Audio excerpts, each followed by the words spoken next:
Bonjour et bienvenue à cette capsule Milieu humide et ornithologie réalisée par le Conseil de l'eau du Nord de la Gaspésie dans le cadre de Juin, mois de l'eau. Aujourd'hui, on a la chance d'avoir avec nous Mathieu Côté, qui est gestionnaire de la conservation ici au Parc Forillon. Bonjour, Monsieur Côté. Bonjour Émilie. Alors aujourd'hui, on va parler de milieu humide et d'oiseaux. Donc, dites-moi, est-ce que les visiteurs qui visitent ici au Parc Forillon sont intéressés par la faune aviaire?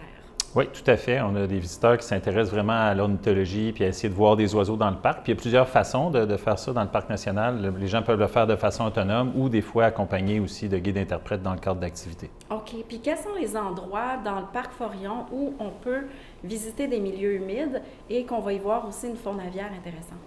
On a différents types de milieux humides, mais on en a entre autres ici dans le secteur de Cap-des-Rosiers, où est-ce qu'on a un marais humide d'eau douce qui est côtier. On a aussi à Penouille, où est-ce qu'on a un marais, là c'est un marais salé, donc qui est connecté avec la mer. Puis on a tout le secteur des étangs du Castor, qui est comme notre bassin hydrographique, où est-ce qu'on a le plus de milieux humides connectés. D'accord. Puis selon vous, c'est quoi les meilleurs moments de l'année pour visiter des milieux humides et observer un maximum d'oiseaux? En fait, je dirais qu'on est en plein dans la période, là, quand on arrive dans la migration des oiseaux, à la fin mai, début juin, dans le mois de juin, là, c'est une bonne période parce que c'est des milieux qui vont être fréquentés par les oiseaux qui vont venir pour y nicher, mais aussi par une panoplie d'espèces qui vont venir passer par les milieux humides en migration. Nous voici dans un milieu humide. Pouvez-vous nous le nommer et nous en parler? Oui, on se situe actuellement dans un étang de castor qui n'est pas utilisé par les castors actuellement, mais on est en bordure, là, on voit que l'eau est encore accumulée, il y a une ancienne hutte de castor, puis il y a beaucoup de végétation basse là, en périphérie de l'étang. Ah, d'accord. Qu'est-ce qu'on peut observer ici en termes d'espèces d'oiseaux? C'est assez diversifié, là, ce qu'on peut voir ici en bordure de l'étang de castor. Il y a des espèces qui vont nicher ici. On a certains canards, on peut penser au canard branchu qui peut nicher ici, la sarcelle à aile verte aussi, le colvert niche dans l'étang de castor ici. Puis il y a toutes sortes d'espèces de parulines puis de bruins aussi qui vont nicher en périphérie du milieu. D'accord. Et puis, dites-moi, est-ce que c'est possible ici d'observer des espèces qui ont un statut particulier de protection?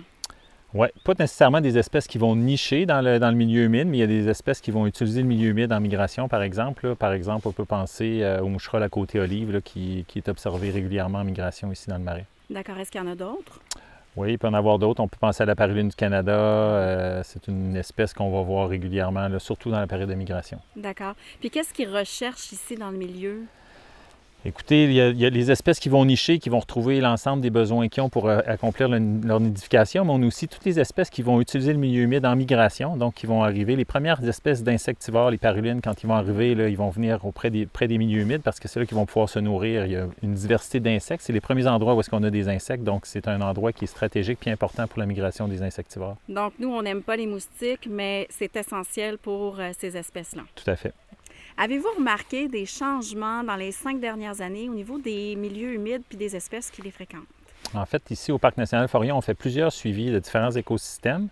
On n'a pas de changement de mesurer actuellement dans nos milieux humides. Par contre, avec l'effet des changements climatiques, par exemple, où est-ce qu'on s'attend à avoir des plus grandes périodes de sécheresse ou des plus grandes abondances de précipitations, on peut s'attendre à ce qu'il y ait un impact sur nos milieux humides. D'accord. Puis pour terminer, auriez-vous quelques conseils pour le visiteur moyen qui veut s'aventurer dans les milieux humides?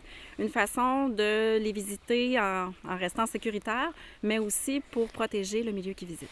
Oui, mais pour profiter des milieux humides, une des meilleures façons, c'est d'être en périphérie du milieu humide. Donc, comme on se trouve actuellement, on est en périphérie de l'étang, on n'est pas dans l'herbe haute, on n'a pas besoin d'entrer dans le milieu humide, on a une belle visibilité quand on est en bordure. Donc, rester en bordure, dans la bordure forestière, dans la bordure arborée, c'est peut-être la meilleure façon d'explorer les milieux humides, puis de se garder un peu plus au sec. D'accord.